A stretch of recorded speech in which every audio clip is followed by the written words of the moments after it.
Если к вам придет молодой человек, слабовидящий, и ему нужно будет дать совет, что вы ему скажете?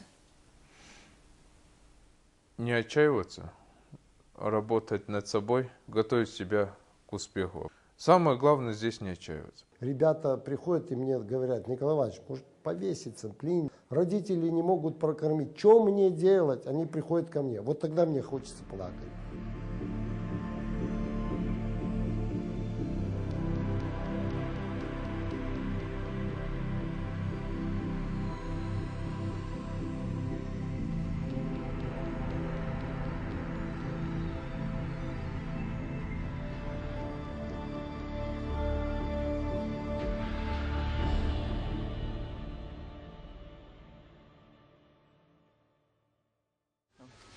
Садись. Ты ногу вот эту сюда закидал. Вот, молодец. До 6 лет у меня было слабое зрение. Но вы видели что-то. Ну да, я даже помню цвета. Потом сделали операцию, врачи обещали сделать как можно лучше, но получилось так, как получилось. Честно сказать, сейчас, наверное, сознание как-то загладивает эти впечатления психологические. Единственное, я помню уже в 13 лет, когда я пошел к Исманкулову, когда он сказал: ну я не Бог, сделать ничего не могу. У меня возникло отчаяние, неужели, как я с этим буду жить? Потому что все равно были где-то надежды в душе, что все это исправимо. Давайте, давайте все.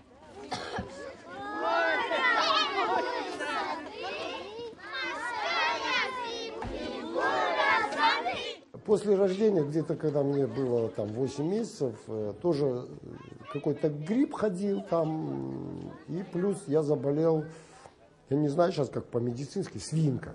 То есть вот это опухоль, все, и дало на зрение. И я ослеп совсем. Все. Да, заходите.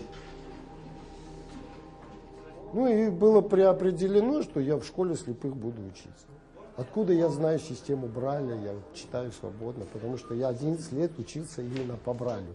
Хотя в 5 классе, когда мне сделали операцию в Одессе, я увидел, ну, повязки тоже снимали медленно, 15 дней, они так постепенно приучали меня видеть.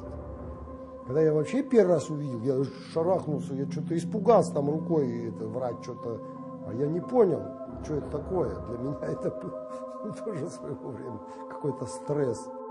Я вообще боялся кустов. Вот иду, я же не понимал, я как, ну как на ощупь-то я представлял, да, вот куст, а я же не видел, а тут иду, что-то такое страшное. Я, мама, тихо, подойди, пощупай, это вот так кусты выглядят. И вы знаете, вот до сих пор у меня в памяти, как меня встречали мои одноклассники. У нас это было: как, Колька, ты видишь? И вот верите, вот они отходят, там пальцы показывают, сколько пальцев? Я говорю: 5, там, 4, 3, дальше. Фу, да ты видишь аж до конца класса. Для них это вот, для моих, ну как, одноклассников, это было что-то, что я увидел. Учитель математики, вот был у меня такой Николай Иванович Мишечко, он мне всегда, больше не математики даже учил, он мне всегда учил, как надо жить, образу жизни. Он говорил: ты можешь ничего не делать и при этом катиться по наклонной. Либо у тебя есть вариант работать с собой, над собой и достичь определенных успехов. Инвалид по зрению, он даже бомжом не может быть. То есть в мусорке он не найдет ни бутылок пустых, он не видит просто. То есть тяжело в жизни. Поэтому прежде всего я им объясняю, что, ребята, вам нужны знания. Без знаний вы никуда не денетесь. И тем более вы должны знать в 10, в 5 раз больше, чем зрячие ребята. Салам, Лех. Как дела, дружище? Как, житуха? Ничего? Ты что здесь? Да вот, подошел тут. Как старые добрые времена пойдем? Но Все, конечно, кто впервые Дастана узнает, у них первый вопрос: а он, ну, как бы действительно незрячий? Ну, приходится как бы подтверждать. И потом вопрос номер 2 сразу: а как он вообще ходит, а как бы он, как вот он компьютером, допустим, пользуется там или еще чем-то.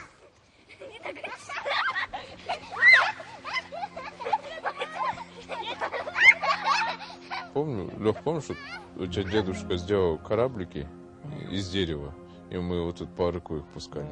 Такие классные кораблики были. Получается, из Тополя, по-моему, он вырезал корабль, и мы там перекрыли воду, и они по вот этим морякам бегали за ними. Я у себя на районе общался с обычными, можно сказать, со здоровыми людьми. С ними также дрался, ездил на велосипеде, как бы это ни звучало. Ну, действительно так было, да, это многие видели, сейчас вспоминаем. Ну, представьте ситуацию, все лезут, допустим, на дерево, Дасан, вот он реально ничем не уступал, он тоже спокойно залазил на это дерево, там, и сидел с нами на этих ветках. То есть, ну, действительно так и было, вы не подумайте, что мы там, ну, что-то привираем, там, для камеры, это действительно было. Вот на этой горке мы постоянно зимой тоже приходили, катались вот здесь на стадионе, Ну, по да. турникам лазили. Там чуть ли вплоть до футбола, да, по-моему, играли? Хоккей играли. Хоккей, мне дедушка приходил, вот, в хоккей, да, умудрялись играть. То есть, Да, ну, да, это да. кажется вот, ну, действительно фантастически, но это действительно так и было. Вот рама, это седло. Ну, давай попробуем, да? Так, Нет, тут это педальки, педаль, да? да. Закидывай туда ногу. Ой, что-то я постарел, что ли, для таких вещей. У нас при виде инвалида сразу первое чувство – это чувство жалости. А у многих просто это заканчивается глубоким равнодушием. В селе вообще стесняются некоторые люди показывать своих детей, там, дочерей, которые родились, да, с определенным физическим дефектом. Считают, что это стыдно, и не показывают, и даже не выводят из дома. Представляете, вот есть люди, которые по 3 года у себя дома находятся. Просто из-за, грубо скажу даже, из-за тупости родителей, которые считают, что это стыдно. О Дастане я что могу сказать? Рос как обычный мальчишка, ничем не отличающийся, или там, как у нас говорят, и за баню бегал покуривать. В 8 классе он, уходя на каникулы летние, он говорит: Николай Иванович, вот честно скажи, что мне взять? Я ему сказал, какие учебники, там, по математике, по геометрии, по истории. Леха мне до ночи, до 2 ночи там книги читал, начитывал на диктофон, да, потом я их слушал. И летом он, видать, их читал, потому что в 9 класс пришел ученик совсем другого плана. Я на учебе и на работе ставил себе задачу все равно быть лучше. Это не для того, чтобы сказать, вот я вот такой. Нет, не для этого. Чтобы меня не воспринимали как очередного инвалида, просящего там помощи в учебе, просящего помощи в работе и так далее, и так далее. Я, Бекешев Дастан Далабаевич, приступаю к исполнению полномочий депутата Джуркенеша Кыргызской Республики, присягаю на верность Кыргызской Республике и клянусь соблюдать Конституцию и законы Кыргызской Республики, исполнять свои обязанности в интересах всего народа, защищать суверенитет и независимость кыргызского государства.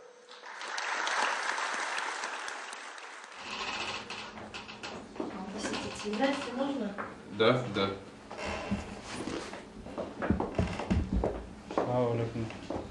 Ассаламу алейкум. Я сама, как говорится, на 1 глаз слепая, а 2 глаз минус 18. Я почти хожу вот как бы вслепую тоже. Если я приеду, я 1,5 часа стою на остановке, если рядом со мной никого нету. У меня сестра инвалид. Когда-то меня сократили незаконно. Когда подобный человек, имеющий физический дефект, идет к другому депутату, у депутата первое автоматически вызывает сразу чувство жалости. И у него сразу западает в душе. Ему сложно в чем-то там отказать, где-то грубо сказать, ему очень-то сложно. Мне в этом плане немножко проще. Я могу с ними жестко поговорить. Почему? Потому что они мне не смогут в ответ сказать: а, ты нечувствительный человек, равнодушный. Потому что я также сталкиваюсь с такими же проблемами практически, которыми они сталкиваются. Что государство Кыргызской Республики сегодня может реально сделать для инвалидов? Интересно, что сейчас, да, может? Пандусы может построить? Наверное, да. Может. Нет, наверное, не может. Это не из-за денег, это из-за того, что предубеждение общества. Вот я же рассказывал, я поехал в город Ош. Мэру говорю, вот надо пандус построить. А зачем он нужен? Я говорю, ну как вот, чтобы вот такие люди могли там попасть к вам на прием? Ты говорит, знаешь, ко мне такой ни один человек не приезжал, вот у него вот такая логика. Я говорю, естественно, не приедет, когда он не сможет к вам забраться. Привет, восклицательный знак. Очень много видов, в принципе, говорящих программ. И эти программы позволяют свободно пользоваться интернетом. Ну, вот я, к примеру, сейчас нахожусь на одном из известнейших форумов Кыргызстана. Это Дизель форум. Эту тему открыли и решили меня обсуждать. Ну, я и решил подхватить эту тему. Создал свой профайл, аккаунт. И решил отвечать на форуме на вопросы пользователей. Инвалидам помогать надо, а вот делать их за их инвалидность депутатами – это перебор. Ну, хоть инвалидов не трогайте. Им и так нелегко живется в стране. А как определить, что незрячесть не является фактором достижения данным депутатом своего положения? Есть такие мысли, конечно, у людей, которые считают, что я получил эту должность благодаря определенным, там, не знаю, каким-то физическим недостаткам. Вот только благодаря этому меня взяли. Нет, на самом деле, к сожалению, из лиц с ограниченной возможностью здоровья у нас тоже очень мало образованных людей. Вы считаете себя успешным человеком? На определенном этапе, да. Вершина моего успеха, когда от моей работы не 10 тысяч людей, но хотя бы 200 тысяч людей почувствуют пользу. Вот тогда, я скажу, я достиг действительно уже пика успеха. Уже с возрастом все равно развивается глаукома. Страшно снова терять зрение? Да.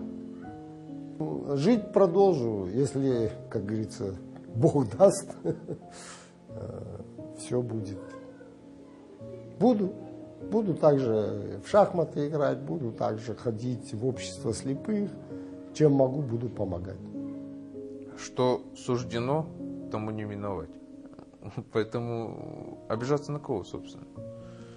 На Бога, я считаю, Бог мне очень даже помог и помогает по сей день. Реально, то, что я просил у Бога, Он мне всегда это давал. Поэтому обиды на судьбу или еще на кого-то, или на что-то у меня, честно говоря, нет.